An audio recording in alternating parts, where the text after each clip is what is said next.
This is Hannibal here from the Hannibal TV on YouTube with a daily combat sports news update for you. A lot of people have been wondering where Britt Baker is. She hasn't been used by AEW for a while. Apparently, according to Dave Meltzer, she has a lot of time left on her contract. The last time she was seen, it appeared they were going to set something up with her and Serena Deeb, but nothing came of it. Deeb has only been used one time in the last 4 months. There's a lot of people not being used by AEW right now who are still under contract. Even worse now since Rampage is done.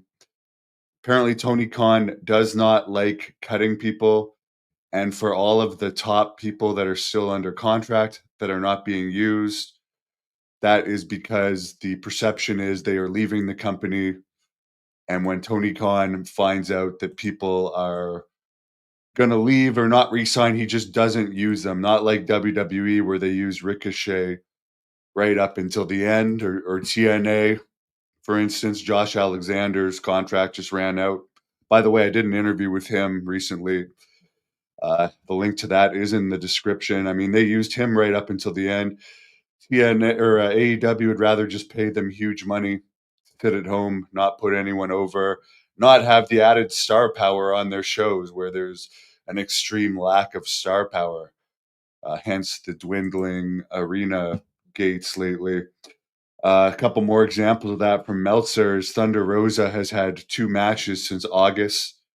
Malachi Black, who's going back to WWE, has wrestled twice in the last 6 months and has only had two to three losses his entire run in AEW. One of them was all the way back when Cody Rhodes was still with the company, and another one of the losses was against Adam Copeland, now known as Cope. WWE would rather have people lose on their way out and help get people over. AEW would just rather not use them at all and then have them show up in WWE or wherever else they end up going. Ricky Starks, and I don't even know how much of a player Ricky Starks would be in WWE, but they haven't used him for months and months and months and months to the point where it's just becoming a joke. Good for them that they're still getting paid hundreds of thousands of dollars for doing nothing. I don't feel bad for them. And for the people that say as bad as AEW is, at least wrestlers are making money. It is killing the indie. It has pretty much killed the indie scene on many levels. AEW has. So while there's more wrestlers who are now making hundreds of thousands of dollars, there's less places to work overall. I mean, PWG is out of business. PCW Ultra doesn't run anymore. I mean, there's a lot of major indie companies now that stopped running.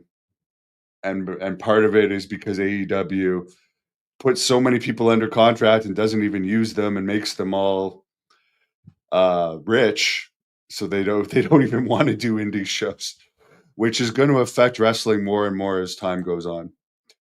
As far as PCO Pierre Carl Willette, he apparently appeared on GCW on Sunday and destroyed the TNA Digital Media Championship, which is a belt I'd never even heard of, so I don't know what kind of a loss that is to TNA. But according to Dave Meltzer, the story with him destroying that title is his contract was done at the end of December. And by the way, he's 57 years old now, and it's clear that TNA is now becoming like a WWE feeder system. So I could see why they wouldn't re-sign him. But apparently they offered him a lower contract at lower pay, and then they fully removed the contract offer. So that's why he's grumpy. They still wanted him to come back and lose the title on a one-off pay, apparently, according to Dave Meltzer. But why would he want to do that if they're not offering him a contract? I guess. So I guess he's gonna probably be in GCW now. I know at one point AEW was interested in him, but he chose to not go with AEW at the time. He went with Ring of Honor at the time.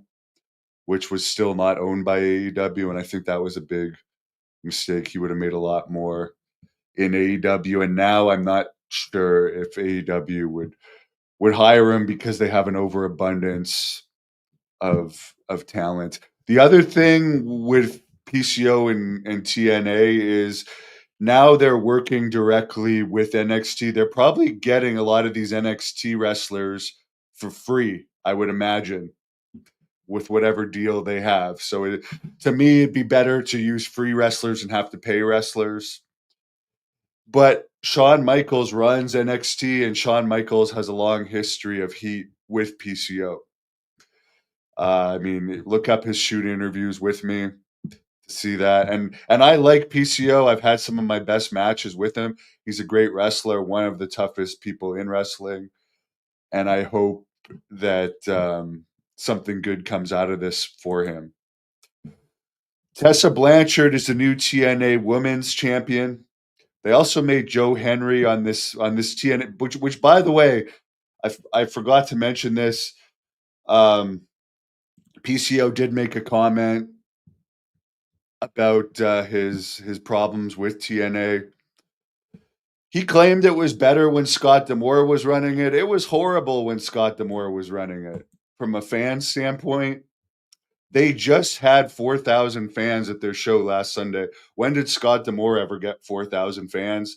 And Scott D'Amore made Tessa Blanchard the men's champion. And by the way, whatever happened to Scott D'Amore's Maple Leaf Wrestling, that ended up being a total flop.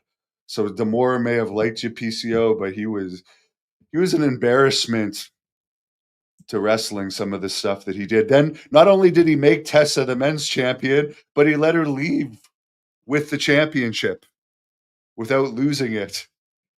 So I'm not a fan of D'Amore's booking at all. And it's clear this is the first time TNA has had real momentum in a while with this new WWE deal. But apparently Matt Hardy and Jeff Hardy are the new TNA tag team champions. That's good to see. I like both of those guys. I mean, I'm a fan of Tessa. I got a lot of her matches on tape on this channel. I guess this is going to be a test. There was some chance in the crowd that she's a racist, apparently at the TNA show.